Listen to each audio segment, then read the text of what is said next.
Hello, everyone. I'm Charly, seasoned fundraiser, host, and producer of Fixing the Philanthropic Flow, a series powered by IG Advisors where we bring you the voices of grant making and fundraising activists who inspire us.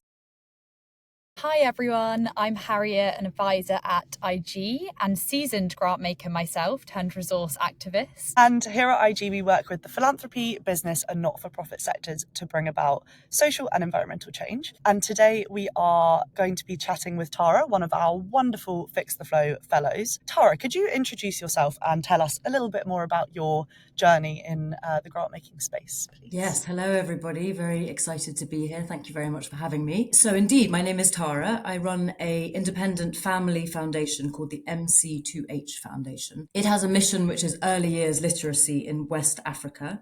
So it's a very niche mission. And at the moment I'm a solo missioner, so a very small young foundation, and was able to join the Fix the Flow Fellowship really in order to start to learn a little bit about the wider ecosystem of which we are humbly taking our place.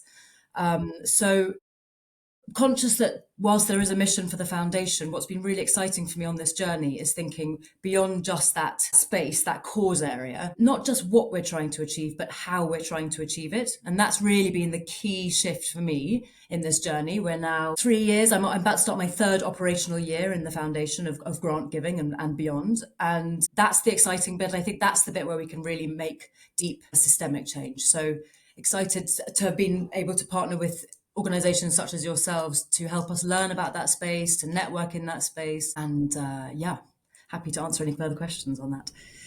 Amazing. Oh, it's been so great having you on the fellowship, Tara. I've really enjoyed seeing how kind of open to learning you are.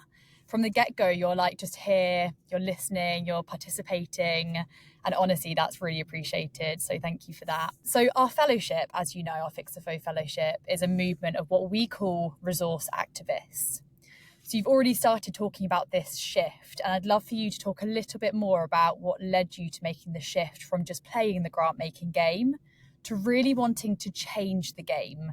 So changing the way that the system itself works. It's fascinating. I mean, it's been so many little individual experiences along the way, right? Because as a young foundation, I'm learning on the go, and we're surrounded by the people that we're surrounded by. And I think the first mini learning came with our strategic decision, which was to fund and learn at the same time. So I selected 10 implementing partners and funded with them through them.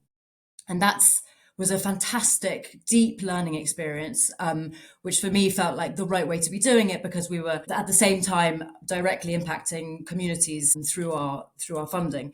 But what I was increasingly aware of, and it was actually sort of crystallized in a field visit that I went on, where we walked into one of the schools that we had the great fortune to be supporting through our funds. And there were 3 different organizations who were sort of showing up in that school. I just remember thinking, it was a very tangible, visible, visceral version of, are we all communicating here? How is this being coordinated? What does it feel like for that school to have all of these different implementing partners in that one space? And so that was the first sort of okay, I wasn't aware that was happening. And how am I contributing to that problem in many ways by being this solo funder? And so that was my first angle. I think the next angle was actually joining an organization or the Fix the Flow Fellowship, where you start to talk about change, not just through transactional grant giving, but through relational and way beyond that. And I think it was one of your brilliant talks that you organized, the Fozia Irfan, and I hope I'm pronouncing her name right, wonderful Fozia, if you're listening to this, around the motivation for that giving, let's say. And I think the term is already loaded and inappropriate, but I think that's a really important, is a key part as well, is to say this is not, or should it be about giving back? No. Can it not be about something much deeper than that, where you start to use philanthropy as a vehicle for social change? And so it was a combination of seeing the problems of solo and siloed behavior in the field, combined with really questioning motivations around why are we here as a philanthropist? What are we trying to achieve? And if it's just perpetuating the same systemic problems, then it feels empty and it feels just we're not doing ourselves a good service. And I feel a deep sense of responsibility and I think this is my third point, as a final point on this, and I hope I've answered the question, but I feel a deep sense of responsibility as an independent foundation to do that.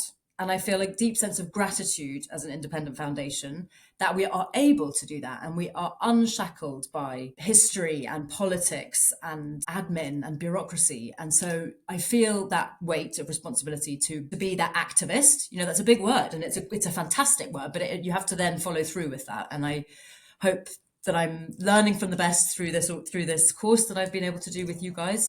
Hope able to honour that in some small way. Yeah, that sounds really fascinating. And I love this idea of just breaking out your silo and actually understanding that we're all part of a bigger ecosystem. So what's the role that we have to play within that ecosystem, and how do we serve it best? So really, really interesting stuff. And as a resource activist, what would you say is your superpower? I do think it is that independent. I think it's a double-edged sword, that, right? Because I think it gives us the freedom to be able to question the status quo, challenge it perhaps with humility and respect where relevant. And so I do see that as a superpower, actually, if it's used wisely. And then I would flip that and say it's also the potential weakness of the philanthropic space is this, unshackled, sort of potentially quite maverick. Yeah, I think philanthropists have this tendency to sort of shoot from the hip slightly, and they're sort of unaccountable, let's say, and untransparent. And I think that that is both the superpower and the Achilles heel of philanthropy. Yeah. And so what would you say is your kryptonite? That's exactly it. Kryptonite is my Achilles heel, which is, I'm just using a different word for it, but it's exactly that. I think it's this independent status, which is my strength, but it's also the weakness. And if we're not working really hard to connect, and to not just in networks where it all sounds good and feels good, but actually to then say, okay, let's put our money where our mouth is, quite literally in some instances, or make sure that the things that we're doing and the conversations that we're having translate into action then. And I remember just the other day I was sort of hosting a Geneva funder roundtable, and it was possibly Geneva's first one in education. I mean, maybe they've happened before, but I felt like everyone's felt like this group of people certainly hadn't got together. And the words of my small, loving, caring, independent board had said to me, fantastic, do that, but just remember that these things, what's it leading to? What is the impact you're trying to see? And I loved that challenge, because this isn't just about feeling good about ourselves. This is really about driving change and seeing impact. And I feel grateful to say, off the back of that event, we were able to get 2 additional funders to an organisation that was there at the table. They had given a talk that evening. And so that for me is a huge sign of success. And having the right people at the table, and then a sort of desire to re-meet again, that felt like something, if we can have started a momentum around something that then has longevity and creates cohesion and creates streamlining and synergizing in a philanthropic space, I think that would be my definition of success of an evening like that. Yeah. And it sounds like also a really key factor there is having a supportive board who are open to taking part in these experiences and facilitating roundtables and looking to change the system. So I can imagine that's really helped with that journey. Yeah, it is. Especially, these are all experiments along the way as well. We don't have all the answers, and that change, unlike perhaps traditional change and traditional impact, which is linear and clear and obvious and tangible. I think the change that we're seeing in the sort of relationship space is much more difficult to track, and therefore, yes, you need to have people along that journey who are willing to support, who are patient, and who understand that this change is not linear, and it does take time, and it may be messy, and that's okay. And that's the beauty of it. Therein lies the sustainability of that change. So yes, boards are really important, and especially as you're and I feel it as a fledgling foundation, as I'm finding my voice and finding the words to use and the language, it all matters so much.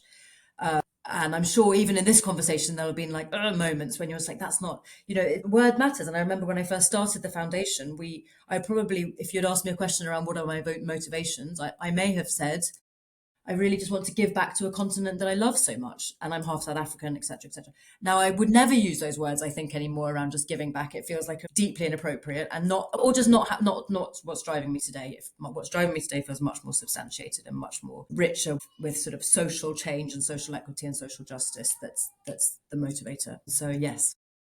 Well, thank you for being so honest about that, because I feel like so often we're quite hesitant to look back and think about the language that we use and the methods of funding that we adopted. Yes. Actually, we're all just on this journey. So if we can just talk about it really openly, it's just so helpful. Yes, that's really interesting. That's true. Very true. But it's important to have like-minded souls around you to be able to do that. And it's been such a gift to have you guys, and then to have that network, and then the talks that have been organized, and it just feels like a very peaceful landing space in which to be, and to just know I will spend the rest of my professional life in this space, and Absolutely. I feel very grateful. And I love that you kind of picked out the same thing as your superpower and your kryptonite, because I think it speaks to your literal like first point in this conversation about not just what we're doing, but how we're doing it. And your reflections on maybe what was driving you before and what's driving you now sounds like that was very much a what I want to achieve,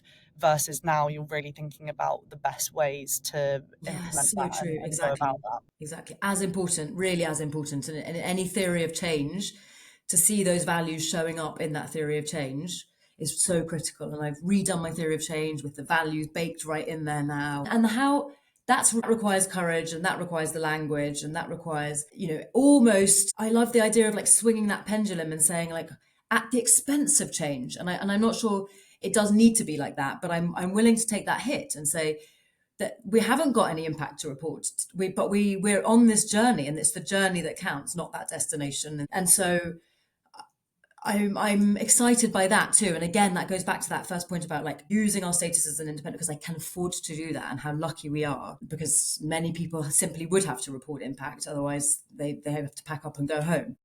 And so I must use that superpower to that effect, I think. And then not alienate people. I guess that's the other thing along the way. Like, I think trust-based philanthropy has got a lot of flack along the way because of, our stories and anecdotes enough, and where you have to be able to demonstrate impact. So I think I don't want to do trust-based philanthropy a disservice either by swinging too far to one side. But I also, maybe if people do that, then we might settle somewhere in the middle eventually. That's acceptable for the whole ecosystem. So words like activist or radical, I think I'm happy to sit in that space, and I hopefully can trailblaze with you guys in our way. I'm so glad that you feel that you're able to embody those things at this point in your journey. And we are fortunate enough on the fellowship to have heard about your journey in a bit more detail, and the, as you termed them, beacons of brilliance that have kind of supported you along the way, and the touch points that you spoke to earlier in this episode that have really shaped the way that you are looking at this work. You've spoken a lot about the importance of equitable philanthropy, community-based and led change as well in the way that you work, and acknowledging histories of colonialism and other things in the way that philanthropy works. So I'm really interested to hear from you what the most surprising or valuable lessons you've learned about shifting power are, that you might be able to share with those listening who might be at a similar point in their journeys. So I think the one thing I would say for those who aren't able to be as sort of, radical as I'm saying we have the great fortune to be, one message I do think is an important one, is that power, I feel, is sort of more perceived in many ways than it is fixed. And by that I mean, by listening deeply and sort of dismantling the power dynamics and the relationship and the hierarchy, I think that you can dismantle that power very effectively without actually relinquishing all your control. So for those philanthropists out there who aren't able to change their governing board and can't do participatory grant making and do still have to have the governing structures in place that they have, I still think there's a way to think about power and to make the relationships be equal and open and trusting. So I want to question that word power and say it doesn't need to be like a total dismantling of the whole thing. I think there are different ways to do that, and I would challenge every philanthropist to find their version of that. The other thing I think is that trust feels sort of like hippie and a bit sort of unquantifiable, but I think it's a really powerful currency for impact, for deep impact. And I think people can be more impactful and more creative when they're trusted. And so that would be my second sort of learning along the way, is how much benefit that I have seen that to have along the way when one employs a trust-based, rather than this like micromanaging, onerous approach that perhaps we tend to have in the past. And then the third piece is to go beyond just the words and to say, yes, shifting power we can talk about it, but it does also mean eventually and on some level shifting structures. And so as a foundation, we're on this journey, and I'm not there yet, but this is our next phase of this next couple of years, is to say, what does this look like for us at a governance structure level, how we're choosing our grantees and our partners, like really excited to get into that space of sort of walking that talk going forwards. Yeah, I think it's really great to highlight that and really just be honest about the fact that it is a journey and there are steps in achieving that change, and it's not something that is going to happen overnight. And you've put in the time and the work to really like actively listen and learn and explore these different ways of working and things that are going to work for you as well. Kind of tailoring to obviously the needs of the communities that you work with, but also things that you can actually implement and that will work for the way that your foundation is and operates and wants to be in the space. So amazing. And on the Fix the Flow Fellowship, we don't just talk about the many, many ways in which the funding system isn't quite working for us, but we also try to define a collective, almost guiding star, if you will, for how we would love our ideal utopian vision of the funding system to look. So I'd love to hear from you, imagining we're in your ideal utopian philanthropic funding system. What are the top 3 qualities that you see in that vision? I mean, as you will know from everything I've said so far, and I think I've been quite a sort of bastion of this throughout, which is the very basics, dear philanthropic world, for us to be employing and applying trust-based philanthropy principles. And that, just for very specifics, is core funding, flexible funding, long-term funding. It makes the difference between an organization being able to have like visibility, transparency, knowledge that they've got something there within, not just in the next couple of years, but maybe beyond that. And by long term, I do mean 3, 5, 10. 3 should be the minimum. So trust-based, equitable, of course, and participatory where possible as well. So where the communities and the people that we're trying to serve themselves have a voice at the table and are involved in the decision making wherever possible. And you will have heard me talking about asset-based community development, ABCD thinking. And I love that idea as well. I just wanted to share this during this talk, just to talk about asset-based is so important, because I think we often come with this. Everyone in this space is in the space because we're trying to find solutions to the world's most pressing challenges.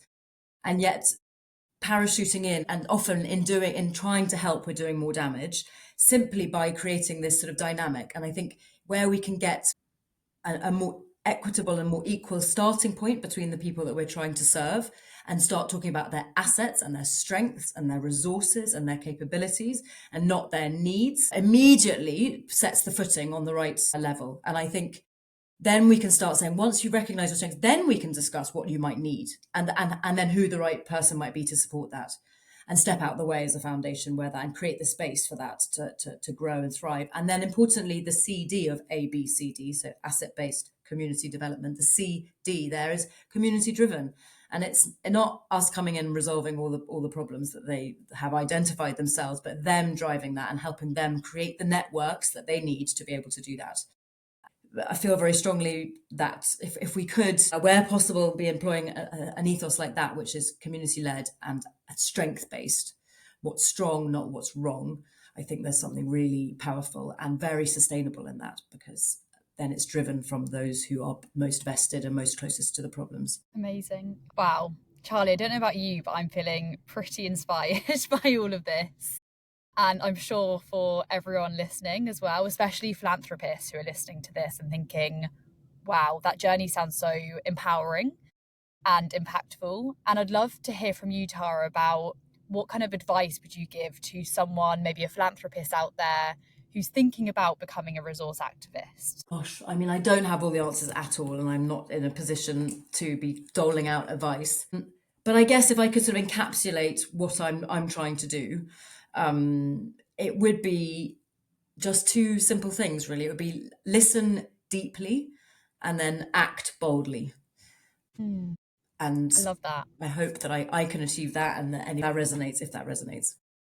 Yeah. Well, it very much resonates with me, so I'm sure it will resonate with those listening. And thank you so much for sharing that. Thank you for joining us today. And thank you everyone for watching. Please do stay tuned for more episodes. If you enjoyed today's video, please do like, comment and subscribe, and share with any grant makers and fundraisers in your lives in need of a little bit of sparkle on their journey. And you can also apply to join our movement of resource activists by clicking the link in the description below to join the Fix the Flow Fellowship, because together we can fix the flow of resources for good.